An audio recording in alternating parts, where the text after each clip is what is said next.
नाजरीन आदाब, मैं बात कर रहा हूँ इस टाइम वर्तमान सभासद और वार्ड नंबर 12 के संभावित उम्मीदवार जनाब अख्तर रज़ा साहब से थोड़ी इनकी पृष्ठभूमि पे बात करता हूँ। अख्तर रज़ा साहब जो आज सफल हैं और सफाई वगैरह का जो आज उनके वार्ड में अच्छा कार्य है, उसकी मेन वजह यह है, इनके पास एक टर्निंग पॉइंट ये है कि सोशल वर्कर में मास्टर डिग्री हासिल किए हुए हैं। और मैं बात कर रहा हूँ जनाब अख्तर रज़ा साहब से। अख्तर रज़ा साहब, आपका हमसे जुड़ने के लिए बहुत बहुत शुक्रिया। मैं ये जानना चाहता हूँ कि इस बार जो आप चुनाव लड़ रहे हैं, उसमें पिछले चुनाव में आपकी क्या थोड़ी बहुत कोई कमी रह गई जिससे आप दोबारा से चुनाव मैदान में? जी, दानिश साहब, आपका बहुत बहुत शुक्रिया। आपके चैनल के माध्यम से मैं एक तो आपका शुक्रगुजार हूँ कि आपने मुझे अपनी बात रखने का मौका दिया। दानिश साहब, पिछली बार लास्ट 2017 से और 2022 तक जो मैंने चुनाव जीता, अल्लाह ने मुझे इज़्ज़त दी और मेरी जनता ने मुझे सपोर्ट किया। मैंने अपने वार्ड में बहुत सारे काम किए और कुछ काम मेरे अभी रह गए हैं। इंशाल्लाह वो मैं चाहता हूँ कि इस बार मुझे मेरी जनता एक बार मौका दे, इस बार भी मौका मिले मुझे, और मैं वो जो अपने मेरे बचे हुए काम है वो मैं और पूरा करूँ। नहीं, आपके विरोधी तो कह रहे हैं कि आपने जो है कोई काम नहीं किया। देखिए, अगर राजनीति की बात करेंगे आप, तो दानिश साहब, राजनीति में जो है जितने भी प्रत्याशी होते हैं वो हमेशा एक दूसरे का विरोध करते हैं, लेकिन जनता जनार्दन का जो यानी कि जो समर्थन होता है, मेन चीज़ वो है। अगर आपने किसी जनता से बात करी, जनता का कोई बंदा कह रहा है, जनता के लोग कह रहे हैं, तो मैं एक्सेप्ट करने को तैयार हूँ। अगर आप प्रत्याशियों की बात करते हैं तो मैं ये बात आपकी मानने को तैयार नहीं हूँ। अगर आप मेरे बारे में या मेरे काम के बारे में अगर आपको इसकी जानकारी लेनी है, तो आपके मेरी जनता के बीच जाना पड़ेगा आपको मेरे साथ। नहीं, ये बात तो हमने थोड़ा वार्ड में ही घूम के एक सर्वे किया, उससे पता चला कि आपसे जनता जो है खुश है। बट आने वाले टाइम में पता चलेगा कि जनता आपसे कितनी खुश है। आपने जो मेन आपकी उपलब्धियां रही इन 5 सालों में, वो क्या क्या रहीं? दानिश साहब, मैंने पूरी कोशिश करी कि जो लोग जिस चीज़ के पात्र हैं, जो योजना में आ सकते हैं, मैंने उनको पूरी कोशिश करने के बाद में उस योजना का उनको लाभ दिलाया है। मैंने सेल्फ घर जाने के बाद में उस बंदे को भी अगर नहीं पता है कि मैं इस योजना के लायक हूँ या इस योजना में मेरा नाम आ सकता है, लेकिन मैंने सेल्फ जाके उसके परिवार पे जाके दस्तक दी और उस योजना में उसको सम्मिलित करने के बाद में उसको मैंने लाभान्वित कराया। नहीं, आप पे कुछ विरोधी आरोप लगा रहे हैं कि आपने जो है परिवार को बढ़ावा दिया इन 5 सालों में।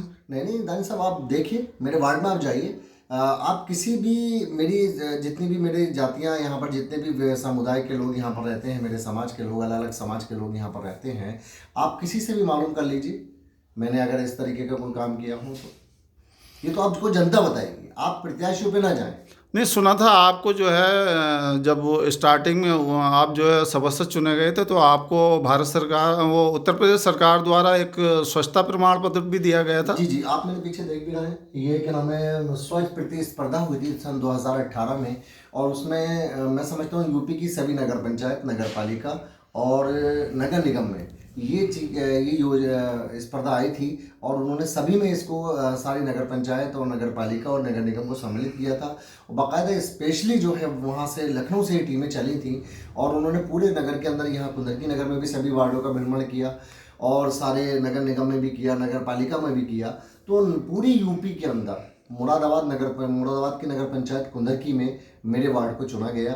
यहाँ पर लखनऊ से मुहतरमा आई थी पूरी टीम के साथ एक, और उन्होंने पूरे भ्रमण करने के बाद में इससे मुझे उन्होंने नवाजा, और इसके ज़रिए मैं मुरादाबाद जो ज़िला अधिकारी हमारे राकेश सर हुआ करते हैं, उनके माध्यम से मुझे ये एक शील्ड और मुझे यहाँ पर नवाजा गया। तो इसके माने मैं ये जो है आपके साथ में एक टर्निंग पॉइंट ये रहा कि आप जो है मास्टर एजुकेशन में जो है सोशल वर्क की डिग्री हासिल किए हुए हैं, उसका भी आपको जो है फ़ायदा मिला होगा ना? अल्हम्दुलिल्लाह दानिश साहब, मैं आपको एक बात बार बार कहता हूँ, और मैं अभी लास्ट मैंने एक इंटरव्यू दिया था, उसमें मैंने एक बात कही थी कि वार्ड नंबर 12 एक बहुत शिक्षित वार्ड है।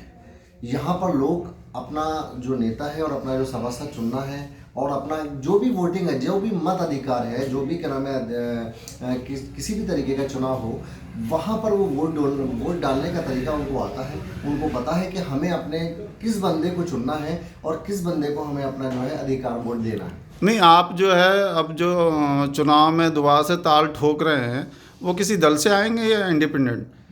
देखिए, अभी तो आने वाला वक्त बताएगा। अभी चुनाव की अधिसूचना जारी नहीं हुई है। इंशाल्लाह अधिसूचना जारी होते ही हम ये सब चीज़ें आपको क्लियर कर देंगे कि हम क्या हमारा रहेगा, कैसे रहेगा। बाकी हम अभी जनता के बीच जाएंगे, अपने हमारे जो लोग हैं हम उनसे राय मशवरा लेंगे और इंशाल्लाह उनसे राय मशवरा लेने के बाद में आपको हम बाकायदा इसको बताएंगे। नहीं, आपका अब अगर आपको जनता चुनती है, जैसे हमने सर्वे भी किया कि जनता आपसे बहुत खुश है, हैं, तो आपका जो इस कार्यकाल में मुख्य लक्ष्य क्या रहेगा वार्ड में? देखिए, मुख्य लक्ष्य ये रहेगा मेरे वार्ड में। अभी मेरे वार्ड के कुछ लोग ऐसे हैं जो पात्र लोग हैं, जिनको कहीं ना कहीं ऐसी योजनाओं से मुझे जोड़ना है जो उनकी जो निर्धनता है, जो उनकी गरीबी है, वो थोड़ा सा ऊपर आए। ठीक है, क्योंकि वार्ड मेंबर मैं बना हूं तो इसका मतलब ये नहीं कि मैं वार्ड में ही सीमित रह के उनके काम करूं जी। कि वार्ड में साफ सफाई, और ये तो मेरा मुख्य काम है ही।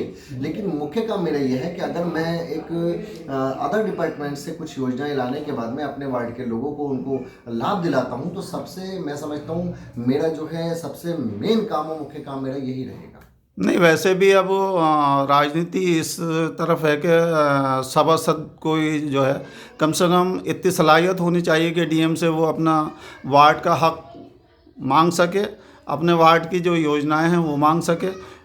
इस जो है परिप्रेक्ष्य में आप कैसे देखते हैं? देखिए, ये सारी चीज़ें जनता के ऊपर है साहब। मैं आपको फिर बता रहा हूँ, बार बार मैं आपसे यही कह रहा हूँ कि जनता जैसा चाहती है कि उसका सभासद, उसका चेयरमैन, उसका एमएलए, उसका एमपी कैसा होना चाहिए, वो बहुत अच्छे से जानती है और कौन उसकी आवाज़ उठा सकता है। और ख़ास तौर से सभासदी में अगर आप देखेंगे नगर निकाय चुनाव के अंदर, तो वार्ड नंबर 12 जो है ये बहुत शिक्षित वार्ड है, ये आप बखूबी जानते हैं जी। तो यहाँ पर लोगों को अपना जो है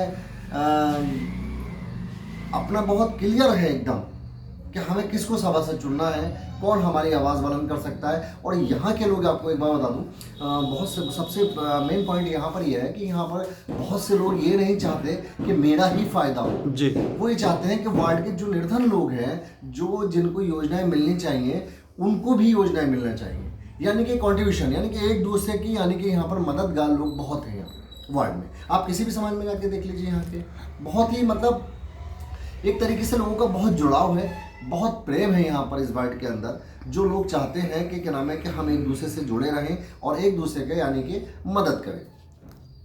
आपसे मैं आखिरी सवाल ये पूछना चाहता हूँ कि अब जो है जैसे चुनाव का शंखनाद हो गया है और अभी नोटिफिकेशन जारी नहीं हुआ है, उसके बावजूद आपके वार्ड में कई जो उम्मीदवार हैं वो निकल कर सामने आ रहे हैं। आप जो है अपना मुख्य मुकाबला किसी से मानते हैं क्या? देखिए, ये तो लोकतंत्र है दानिश साहब, मैं आपको बता दूं, और सभी को आज़ादी दी गई है चुनाव लड़ने की। चुनाव मैदान में आप बखूबी जानते हैं हमारा संवैधानिक हक है कि हम लोग जो हैं, कोई भी इंसान आके चुनाव ताल ठोक सकता है, चुनाव लड़ सकता है।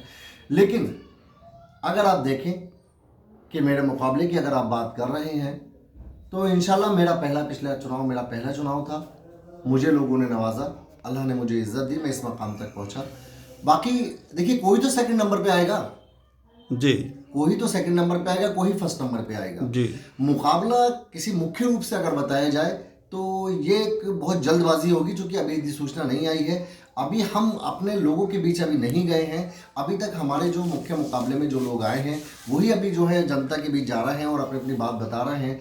अभी तक हम लोगों ने अभी जनता से अपना बात करेंगे। इंशाल्लाह अधिसूचना आते ही हम उन लोगों की उपस्थिति दर्ज कराएंगे उन लोगों के पास जाने के बाद में, और बाकी जैसा होगा इंशाल्लाह अधिसूचना आते ही आपको क्लियर। नहीं, आपके हमने वार्ड में थोड़ा सर्वे किया तो आपके जो समर्थक हैं वो ये कह रहे हैं जितने में सब लड़ेंगे इतने में हमारा अकेला कैंडिडेट लड़ेगा अख्तर रजा। देखिए, मैं शुक्रगुजार हूँ अपनी वार्ड 12 की जनता का कि मेरी वार्ड 12 की जो जनता है अल्हम्दुलिल्लाह बहुत ही मतलब एक देखिए, मत अधिकार यानी कि वो अधिकार जानती है कि हमें अपना मत कैसे यूज़ करना है।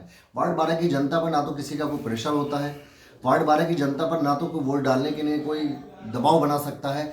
ये एक ऐसी जनता है वार्ड 12 की कि वैसे तो सभी जगह जनता बिल्कुल आज़ाद है वोट डालने के लिए, लेकिन स्पेशली वार्ड 12 के लोग जो हैं वो बहुत ही अच्छे से जानते हैं कि हमें अपना वोट किधर देना है और कौन इस लायक है जो वार्ड को आगे बढ़ाएगा। आपका बहुत बहुत शुक्रिया कि आपने हमें अपना कीमती टाइम दिया। थोड़ा सा अख्तर रज़ा साहब, आपको जो प्रशस्ति पत्र वगैरह मिले हैं थोड़ा हम उसको हाईलाइट कर लेते हैं। जी इंशाल्लाह। दानिश साहब आप देख सकते हैं, ये मेरे साथ है, ये अल्लामा इकबाल अवार्ड मिला हुआ है आपको, ये शायद डीएम साहब का है। जी जी जी ये भी ये सोशल वर्क में आपको हुसैनी जी, हाँ। बैंक का है जी। और ये भी अवार्ड है। माशाल्लाह से आपने अपने वार्ड में काफ़ी कार्य किया है। अल्पसंख्यक मंत्रालय का भी है इसमें। तो नाज़रीन, ये थे हमारे वार्ड 12 के सभासद और वर्तमान में संभावित उम्मीदवार अख्तर रज़ा साहब। मैं उनका शुक्रिया अदा करता हूं। तो अख्तर रज़ा साहब, आप चुनाव के दौरान फिर मुलाकात होगी। इंशाल्लाह। बहुत बहुत शुक्रिया आपका, धन्यवाद।